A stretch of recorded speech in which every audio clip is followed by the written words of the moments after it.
Ya, Assalamualaikum warahmatullahi wabarakatuh. Kita kembali lagi untuk contoh atau studi kasus dengan menggunakan metode Taguchi. Jadi nanti biar lebih jelas gitu ya penggunaan metode Taguchi, saya akan menjelaskan salah satu contohnya seperti itu dari penelitian mahasiswa yang saya bimbing gitu dengan menggunakan metode Taguchi.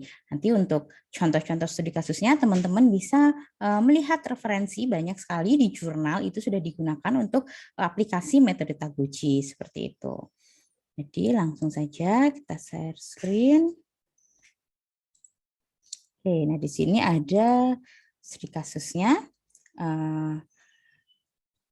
Judulnya adalah optimasi parameter untuk kekasaran permukaan pada proses pembubutan baja ST37 dengan menggunakan metode Taguchi. Nah, jadi di sini merupakan salah satu hasil penelitian mahasiswa bimbingan saya, tugas akhir seperti itu, yang dengan menggunakan metode Taguchi. Nah, pendahuluan yaitu atau latar belakang gitu ya kenapa penelitian ini ada, yaitu di sini dikarenakan pada saat ini rata-rata gitu ya kita sudah tidak asing dengan proses pemesinan ya, atau proses salah satu proses manufaktur yaitu pembubutan dengan menggunakan mesin bubut. Nah, jadi pada industri manufaktur khususnya pada pembubutan, proses pembubutan memiliki masalah yang sering terjadi, yaitu salah satunya yaitu tingkat nilai kekasaran yang tidak sesuai dengan target seperti itu. Nah, dikarenakan hal tersebut, kami itu meneliti apa sih faktor-faktor apa sih yang mempengaruhi tingkat kekasaran dari hasil bubut ini seperti itu. Untuk materialnya kita menggunakan baja ST37. Di sini digunakan metode Taguchi dengan menggunakan orthogonal array L8, yaitu untuk di mana penelitiannya dilakukan sebanyak 8 kali trial, seperti itu, di mana pada masing-masing trialnya dilakukan 4 kali pengulangan dan memiliki 5 faktor untuk masing-masing faktor memiliki 2 level, seperti itu. Lalu pengujian kekasarannya menggunakan surface roughness tester. Nah, selanjutnya sedikit tinjauan pustaka, yaitu untuk mesin bubut seperti materi-materi yang sudah dijelaskan gitu ya. Terdapat beberapa mesin bubut. Nah, di sini mesin bubut yang digunakan adalah mesin bubut konvensional atau mesin bubut yang umum ada di industri manufaktur ataupun ada di laboratorium perguruan tinggi seperti itu. Nah, jadi mesin bubut ini dilakukan untuk proses pemesinan dengan menggunakan satu mata potong yaitu pahat bubut yang berguna untuk membuang bagian benda kerja yang berputar yang tidak diinginkan untuk mendapatkan hasil produk yang diinginkan seperti itu. Lalu di sini ada parameter mesin bubut, itu ada kecepatan putaran spindle, kedalaman pemakanan, dan gerakan pemakanan seperti yang sudah diberikan juga materinya. Lalu untuk menghitung kecepatan potong itu menggunakan persamaan V sama dengan P dikali D dikali N per 1000, di mana V-nya itu kecepatan potong, satuannya meter per menit, V-nya itu ya 3,14 atau 22/7, lalu D-nya itu diameter benda kerjanya berapa, gitu ya, sesuai dengan benda kerja yang digunakan, satuannya milimeter, dan juga ada N, kecepatan spindle-nya, atau satuannya adalah RPM, seperti itu. Lalu di sini ada baja karbon, tadi ST37 merupakan jenis baja karbon rendah, di mana kandungan karbonnya itu lebih kecil daripada 0,3%. Baja ST37 kandungannya yaitu ada karbon, ada silikon, ada mangan, sulfur, dan fosfor dengan kandungan seperti yang tertera untuk persentase kontribusi untuk masing-masing unsurnya. Nah, di sini struktur mikro untuk baja ST37 yaitu di mana ada ferrit dan perlit, di mana ferritnya itu akan lebih banyak daripada perlitnya, dan yang perlit itu yang berwarna hitam itu sifatnya lebih keras daripada si perlitnya, seperti itu. Nah, di sini ada kekasaran permukaan, di sini ada pada proses pemesinan setiap permukaan benda kerja pasti mengalami kekasaran permukaan. Pada prakteknya, untuk mengetahui kekasaran itu, operator biasanya bisa melihat secara visual, diraba seperti itu atau dilihat seperti itu. Nah, di sini tingkat kekasaran itu ada seperti tekstur gunung-gunung gitu ya. Bukit-bukit kayak gitu, dimana di sini ada crack, ada lay direction, ada crater atau flow, ada waveness spacing, dan juga ada waveness heights. Nah, jadi di sini ada seperti ini yang kita lihat. Jadi tingkat kekasaran itu kalau dia semakin kasar kan berarti di sini dia semakin banyak ininya, banyak teksturnya seperti itu. Nah, di sini terdapat dua bentuk kekasaran permukaan, yaitu ada ideal surface roughness yang merupakan sebuah proses pemesinan yang kekasaran idealnya memenuhi keadaan ideal, yaitu ditentukan ideal kekasarannya itu berapa. Nah, di ideal surface roughness ada juga natural surface roughness, yaitu merupakan proses pemesinan menghasilkan kekasaran natural. Nah, di sini pada penelitian ini tingkat untuk tadi kan dikatakan di metode Taguchi itu kita harus menentukan nih range kualitasnya seperti itu ya. Nah, pada penelitian ini digunakan untuk tingkat kekasarannya itu menggunakan standar kan tadi seperti yang teori sebelumnya tentang metode Taguchi tadi bahwa pada desain eksperimennya itu harus ditentukan tingkat maksudnya itu kita tuh mau di kualitas yang mana gitu kan. Jadi harus ada targetnya. Targetnya itu berapa. Nah, jadi kalau nanti dia lewat dari target, dia berarti kualitasnya buruk atau tidak sesuai dengan target gitu ya. Nah, jadi di sini targetnya kita menggunakan standar yang berdasarkan proses manufakturnya. Nah, jadi contoh di sini bisa dilihat, di sini ada proses die casting, typical surface finish-nya itu wood, di mana dia dikatakan good pada saat range of roughness-nya atau standar kekasarannya itu range kekasarannya itu pada saat diuji itu nilainya 1 sampai 2 mikrometer seperti itu. Lalu misalnya ada drilling. Nah, drilling ini surface finish-nya itu medium. Dia jenisnya itu di mana range-nya itu adalah 1,5 sampai 6 mikrometer. Nah, terus kalau pada penelitian ini kita menggunakan yang turning proses yang di mesin bubut di mana typical surface finish-nya itu good dengan range of roughness-nya yaitu 0,5 sampai 6 mikrometer seperti itu. Jadi diingat di sini kita menggunakan yang turning good 0,5 sampai 6. Jadi pada saat nanti nilainya hasil dari trial kita itu nilainya 8 atau 7 gitu ya, berarti dia dikatakan sudah tidak masuk ke standar atau kekasarannya itu sudah tidak sesuai apa yang kita targetkan. Jadi Ibu apakah dia tuh maksudnya kalau 8 ini berarti tidak baik? Tidak, bukan berarti tidak baik, tapi dia tidak sesuai target karena target kita ada yang adanya di turning yang 0,5 sampai 6. Mungkin untuk standar lain gitu ya, maksudnya mungkin untuk proses lain gitu ada yang 1 sampai 8, berarti kan 8 ini enggak buruk, dia masuk standarnya. Jadi bukan baik atau buruk tapi masuk standar atau tidak seperti itu. Nah, lalu metode Taguchi metode Taguchi ini ditemukan oleh Genichi Taguchi, itu merupakan salah satu metode yang bertujuan memperbaiki kualitas produk dan proses produksi. Metode Taguchi adalah salah satu metode offline, di mana metode ini dilakukan sebelum maupun sesudah produksi. Jadi sebelumnya itu kita tadi melakukan desain eksperimen sesuai metode Taguchi, lalu kalau sesudahnya pada saat sudah produksi itu kita lakukan analisa sesuai metode Taguchi tadi dengan ANOVA, lalu nanti dikonfirmasi tes seperti itu. Lalu metode ini sangat bagus untuk meningkatkan kualitas dan mengurangi biaya.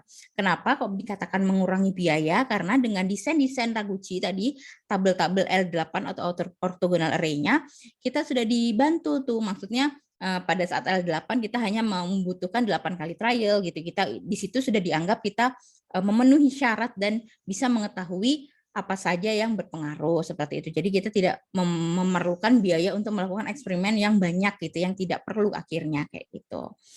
Lalu menurut Taguchi, cost is more important than quality, but quality is the best way to reduce cost. Nah, seperti itu. Jadi biaya itu penting, tapi quality itu lebih penting seperti itu, yaitu untuk mereduce cost. Kenapa? Kalau kualitas produk kita baik, insya Allah kita tidak perlu lagi misalnya produknya itu baik gitu ya diberikan ke konsumen gitu, ke konsumen pasti konsumennya akan puas, tidak ada pengembalian barang yang nantinya akhirnya rugi, kita tidak harus mendesain ulang barang yang itu membutuhkan biaya. Nah, seperti itu maksudnya dengan mengurangi biaya. Jadi, the purpose of product of process development is to improve the performance characteristic of the product or process relative to customer needs and expectation. Ini berdasarkan Ross tahun 1996.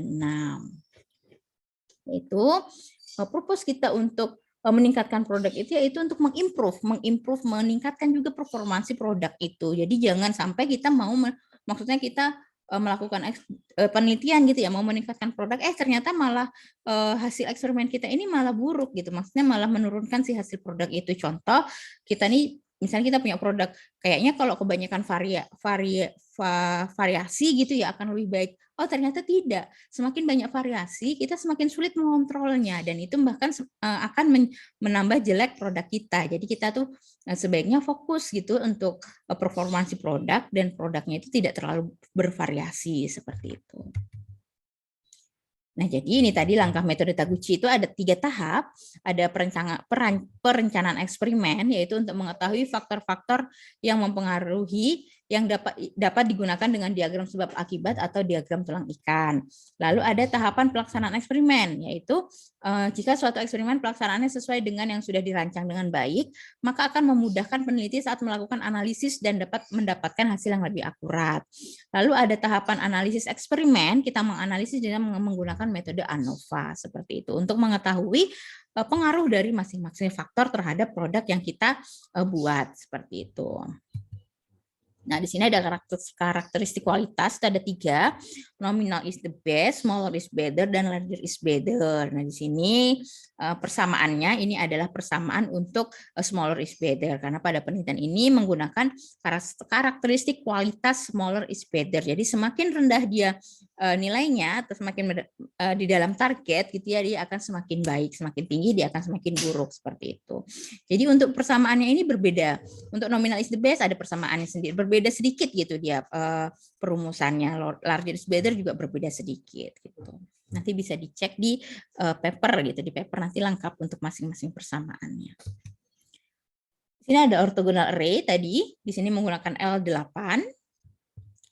Ini adalah rumus ANOVA-nya untuk menghitung sum square A, sum square B, dan sampai sum square total seperti itu. Di sini untuk menghitung derajat bebas atau DF-nya, menghitung nilai F rasio, dan juga menghitung persen kontribusi. Ini adalah flowchart penelitian yang pertama, yaitu kita lakukan studi pustaka dulu, melihat dulu, membaca referensi sebanyak mungkin, seperti itu, membandingkan gitu ya, mana yang sudah pernah diteliti, mana yang belum diteliti, seperti itu. Lalu identifikasi parameter apa saja yang mau kita gunakan. Maaf sebentar.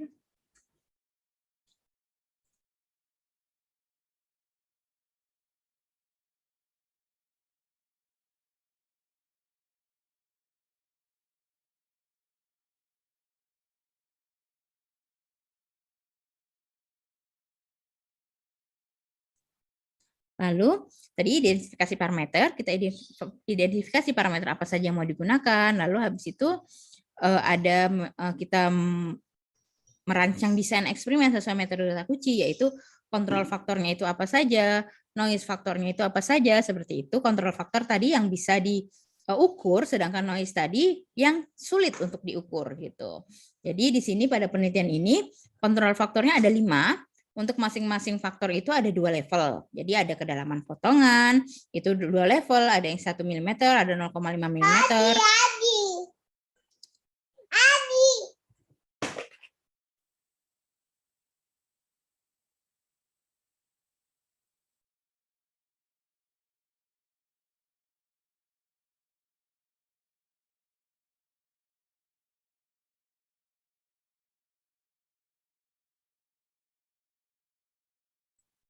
Oke, lanjut. Begitu juga yang lainnya, untuk putaran spindle juga ada 2 level, gerakan pemakanan ada 2 level, seperti itu. Begitu juga ini untuk noise faktornya, itu yang dianggap peneliti itu dia berkontribusi gitu, yang mempengaruhi, tapi kita tidak bisa mengontrol seperti itu, tidak bisa mengukur, sulit gitu untuk diukur di situ. Lalu ada selanjutnya dilakukan proses pembubutan. Setelah dilakukan proses pembubutan, dilakukan pengujian kekasaran. Lalu dari hasil uji kasarnya itu dilakukan pengolahan data, lalu dilakukan kesimpulan dan saran. Ini adalah alat dan bahannya. Itu ada mesin bubut, ada dial indikator, ada surface roughness tester, ada pahat bubut, ada baja ST37, jangka sorong, seperti itu. Ini ada metode, ada struktur mikro baja ST37. Jadi di sini kita melihat apakah benar material yang digunakan adalah baja ST37. Kita lakukan struktur mikro dan kita bandingkan dengan referensi kita tadi. Tadi kan di depan ada di bab 2 tuh. Ini loh struktur mikro dari baja ST37 dan untuk material ini ternyata sesuai gitu.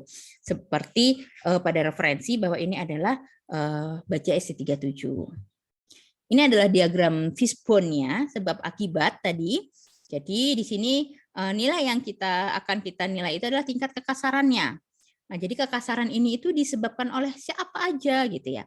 Jadi di sini kekasaran itu disebabkan oleh manusia, parameter, lingkungan gitu ya, material, proses dan tool-nya sendiri.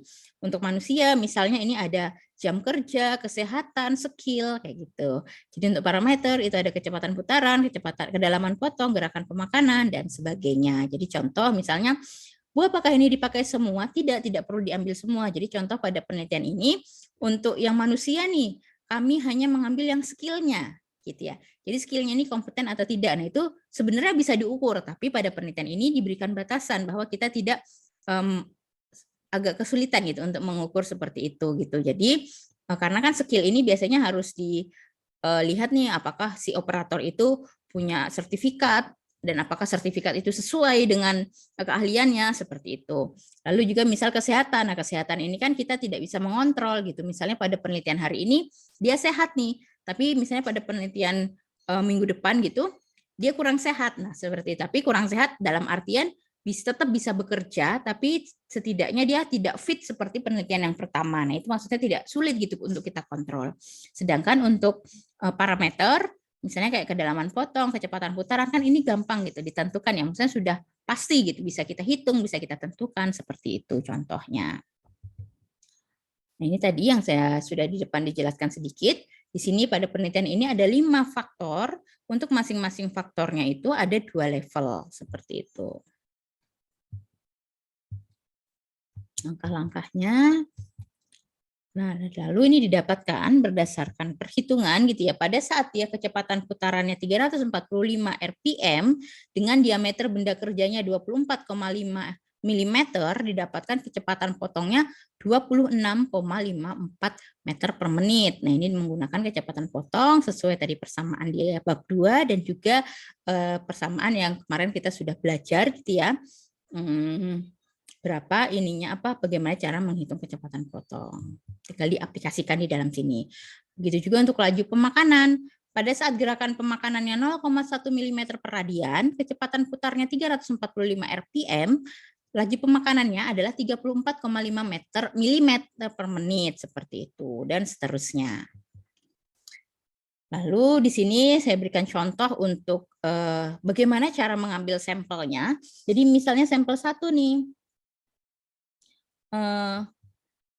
Maaf di sini. Nah, di sini ini nanti kalian kalau membaca bisa ini jadikan contoh 1 ya, misalnya trial 1 untuk faktor A-nya itu dia di level 1 345 rpm, B-nya di level 1 juga 0,051 mm per radian dan seterusnya, didapatkan hasilnya itu 4 kali. Jadi untuk trial 1 itu dilakukan pengulangan 4 kali. Jadi di sini trial 1 pengulangan yang pertama hasilnya 2,81, pengulangan yang kedua 2,76, yang ketiga 3,01, yang keempat 3,51. Kenapa kok harus dilakukan pengulangan? Karena di sini untuk meyakinkan kembali apakah dia memang tidak salah memasukkan level seperti itu. Jadi kalau nanti di sini diambil rata-ratanya, oh berarti rata-ratanya memang untuk kombinasi level-level ini dia di tingkat rata-rata sekitar 3 seperti itu misalnya. Jadi dia akan lebih valid, akan lebih dipercaya seperti itu. Nah, ini contohnya. Jadi misalnya di sini ada 8 trial, tadi sesuai L8 ada 8 trial. Ini faktor A, faktor B, faktor E, di mana faktor E ini juga merupakan bisa jadi sebagai kombinasi faktor C dan faktor D. Lalu ada faktor C sendiri, faktor A kali C, ada faktor A kali D, dan faktor D itu sendiri. Jadi di sini ada kombinasi-kombinasi. Ibu, bagaimana menentukan kombinasinya? Oh, tidak perlu dipikirkan untuk menentukan kombinasi ini. Yang penting kita punya faktor A, B, E, C, dan D, gitu ya. Jadi untuk kombinasi faktor ini itu sudah ditentukan si metode Taguchi sendiri. Bahkan misalnya pada trial 1 ini mereka sudah Taguchi ini sudah menentukan bahwa terjadi terjadi kombinasi interaksi antara faktor A dan faktor C. Itu di level 1. Untuk interaksi di A dan D itu ada di level 1 seperti itu. Jadi yang penting yang kita masukkan adalah yang di faktor A, B, E, C, dan D. Untuk interaksinya ini sudah memang ada di tabel Taguchi-nya seperti itu. Jadi tidak perlu lagi kita pikirkan seperti itu. Dilakukan 4 pengulangan, totalnya 12,08, rata-ratanya 3,02 dan seterusnya seperti itu. Ini adalah nilai tingkat kekasarannya yang 3,02, 2,76. Ini adalah nilai kekasaran yang sudah kita hitung menggunakan surface roughness tester tadi. Selanjutnya ini adalah replication datanya tadi, maksudnya di tabel sama seperti yang ini, cuma ini di tabel sendiri agar lebih jelas. Di sini rata-ratanya. Untuk rata-rata totalnya dia adalah 5,43. Nah, di sini ANOVA result-nya. Nah, di sini kita menghitung SSA, SSB, SSE kayak gitu. Nah, jadi nanti di sini coba teman-teman itu mencoba gitu ya dari rumus yang ada gitu dihitung, dilakukan perhitungan gitu. Dengan rumus SSA tadi dimasukkan angka-angkanya, apakah benar nih dapat 7,02 seperti itu. Nanti mahasiswa bisa belajar mandiri untuk proses menghitungnya.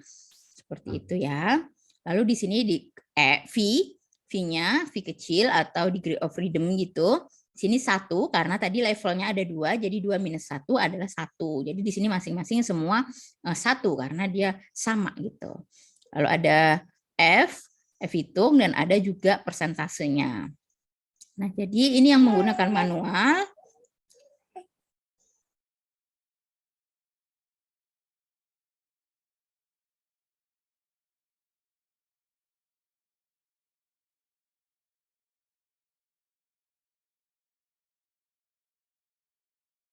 Nah, ini adalah menggunakan Microsoft Excel, Excel manual maksudnya ya. Nah, kalau yang di bawah ini digunakan ANOVA result yang pakai Microsoft Excel analisis, atau di situ ada komen analisis gitu ya. Di situ dia langsung, tapi dia hasilnya tidak satu-satu, tapi hasil total seperti ini. Nah, ini bisa kita cek bahwa hasilnya itu sesuai. Untuk SS totalnya 177,89.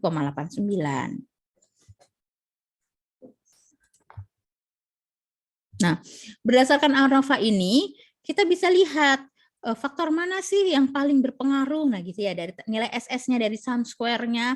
Nah, di sini bisa terlihat ternyata faktor yang paling berpengaruh yaitu faktor E. Kenapa? Karena nilai SS-nya itu paling tinggi. Nah, jadi faktor E ini tadi apa ya gitu. Faktor E ini adalah gerakan eretan. Nah, di sini ada levelnya itu otomatis dan manual. Ternyata gerakan eretan ini paling berpengaruh terhadap tingkat kekasarannya. Nah, seperti itu. Tapi kita belum tahu nih yang paling berpengaruh manual, si level manual atau si level otomatis, seperti itu ya. Nah, jadi diteruskan lagi diperhitungkan SN rasionya, yaitu untuk melihat nih level mana yang paling optimal. Nah, tadi kan kita faktor E nih yang paling berpengaruh. Di sini sesuai nih range-nya range 1 gitu ya. Dia paling berpengaruh. Lalu dikurangkan diferensialnya, perbandingannya level 2 minus level 1 hasilnya 7,02. Yang kecil tadi karena di sini small is better. Jadi nilai yang kecil yang kita ambil gitu, yang nilai kecil ini yang paling optimal nih seperti itu. Lalu di sini ternyata untuk faktor E ini yang optimal itu di level 1 nih karena dia paling kecil gitu ya. Dia level 1 paling optimal. Lalu ada A, ada faktor A nih yang nomor 2 yang paling berpengaruh. Yang optimal juga di level 1 12,94 seperti itu. Yang E juga, yang B juga gitu di level 1, yang C di level 1, yang D di level 2 seperti itu. Jadi ini apa sih gunanya respon SN ratio? Respon SN ratio ini digunakan untuk menentukan konfirmasi tes tadi, apakah benar nih perhitungan kita valid gitu ya. Nah, lalu sesuai dari ini optimumnya, yaitu kita pada konfirmasi tes nanti menggunakan parameter ini. A-nya di level 1, B-nya di level 1, E-nya di level 1, C-nya di level 1, dan D-nya di level 2. Seperti itu. Digunakan parameter ini untuk melakukan konfirmasi tes. Apakah benar jika menggunakan parameter yang optimum ini akan menghasilkan nilai yang sesuai dengan target seperti itu. Ini min efek rasionya sama. Nah, ini adalah interaksi kecepatan putaran spindle dan gerakan eretan pada nilai kekasaran permukaan. Ini dicari digambar dengan menggunakan software MATLAB. Nah, misalnya di sini ada tabel X, Y, Z gitu ya. X-nya yaitu gerakan eretan, Y-nya kecepatan putaran spindle, dan Z-nya adalah RA atau roughness average-nya. Seperti itu. Ingat, tadi di sini target kita atau standar kita ada di 0,5 sampai 6. Seperti itu. Berarti yang dia nilainya di atas 6 ini tidak masuk target kita. Bukan berarti dia tidak baik, tapi tingkat kekasarannya itu tidak masuk di target kita. Seperti itu. Jadi untuk yang berwarna kuning ini dia tidak masuk nih. Gitu. Jadi misal di sini untuk yang 3 biru ini kan masuk nih, berarti pada saat dia gerakan eretannya itu kecil, maksudnya otomatis gitu. Tadi kan gerakan eretan itu manual dan otomatis gitu ya. Otomatis, jadi kalau lalu dia itu kecepatan putaran spindle-nya itu ini Y-nya. Pokoknya dia berwarna biru ini akan dia masuk di target karena nilainya itu 3 seperti itu. Dia jadi membacanya itu yang berwarna biru, lalu biru muda, hijau tua ini masih masuk di area target kita seperti itu. Sedangkan yang di atas hijau ini dia sudah tidak masuk seperti itu. Ini interaksi antara gerakan pemakanan, kecepatan putaran spindle, dan RA-nya. Jadi pada saat X-nya 0,1, Y-nya 140, Z-nya 3,52. Nah, berarti dia masih di dalam target kita seperti itu. Kalau dia ke atas, semakin kecil gerakan pemakanan, semakin kecil kecepatan putaran spindle, dia maka nilainya itu kuning, tidak masuk ke dalam target. Nah, jadi cara membacanya itu jangan dibaca satu-satu, tapi ini interaksi. Jadi interaksi antar faktor, bukan hanya faktor A saja, bukan hanya faktor B saja, tapi interaksi antar faktor seperti itu. Nah, ini juga seperti itu. V ini untuk feed rate, maaf untuk kecepatan spindle, lalu ini feed rate, baru ini adalah RA roughness average-nya. Nah, selanjutnya untuk F hitung itu dilakukan pada metode Taguchi, dilakukan analisis statistik dengan uji F, yaitu perbandingan antara F hitung dan F tabel. Jadi jika berdasarkan Rose 1996 gitu ya, demonstrate that the factor which have an F ratio larger than the criterion atau F ratio from the tables are believed to influence the average value for the population. Nah, jadi jika F hitungnya ini lebih besar daripada F tabel, itu dipercaya dia itu dapat mempengaruhi populasinya itu, seperti itu. And factor which have an F ratio less than the criterion are believed to have no effect on the average, seperti itu. Jadi jika F hitungnya itu lebih kecil daripada F tabel, berarti dia dianggap tidak mempengaruhi kriteria, tidak mempengaruhi produknya, tidak mempengaruhi rata-rata hasil pengujiannya, seperti itu. Jadi contoh tadi yang paling berpengaruh adalah E dan A untuk ranking satunya E, ranking 2-nya A. Jadi E ini jelas. F hitungnya tadi 175,76. Ini lebih besar, sangat lebih besar daripada F tabel, 4,26. F tabel didapatkan dari mana, Ibu? F tabel didapatkan dari tabel F gitu ya. Tabel F itu adalah maksudnya kita dapatnya itu dari data-data di F-nya, degree of freedom-nya, dari data-data N-nya seperti itu. Nanti bisa dicek di paper atau di laporan nanti ada. Nanti saya berikan contoh studi kasusnya bagaimana cara menghitung F tabel seperti itu. Begitu juga untuk A. A-nya ini lebih besar, F hitungnya lebih besar daripada F tabel. Nah, setelah itu berdasarkan tadi faktor-faktor yang optimal, level-level yang optimal, kita lakukan konfirmasi tes tadi ya.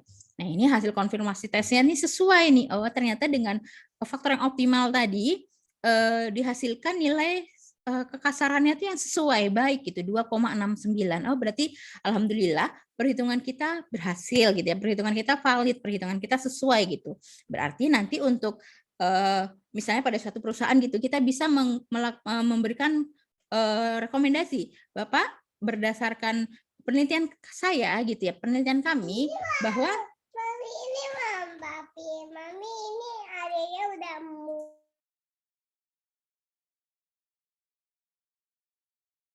Oke, saya lanjutkan. Jadi tadi kita bisa lihat, bisa rekomendasikan Bapak berdasarkan penelitian kami nih bahwa untuk faktor-faktor dengan nilai yang sekian gitu ya, ini adalah nilai optimal yang dia bisa menghasilkan tingkat kekasaran itu yang baik seperti itu. Nah, jadi ini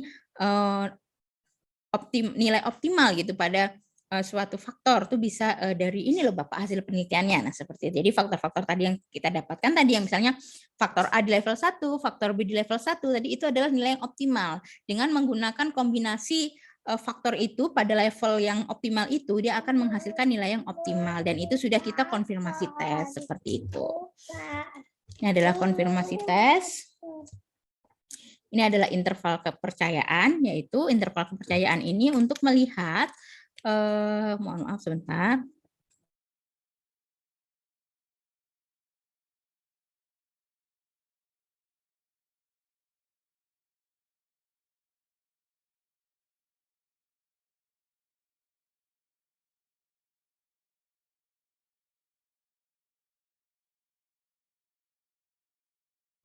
Nah, interval kepercayaan ini digunakan untuk melihat pada interval apakah hasil kita itu berada di dalam interval kepercayaan. Maksudnya apakah nanti dia itu valid atau tidak gitu ya. Apakah kita bisa percaya apa tidak dengan hasil penelitian kita gitu.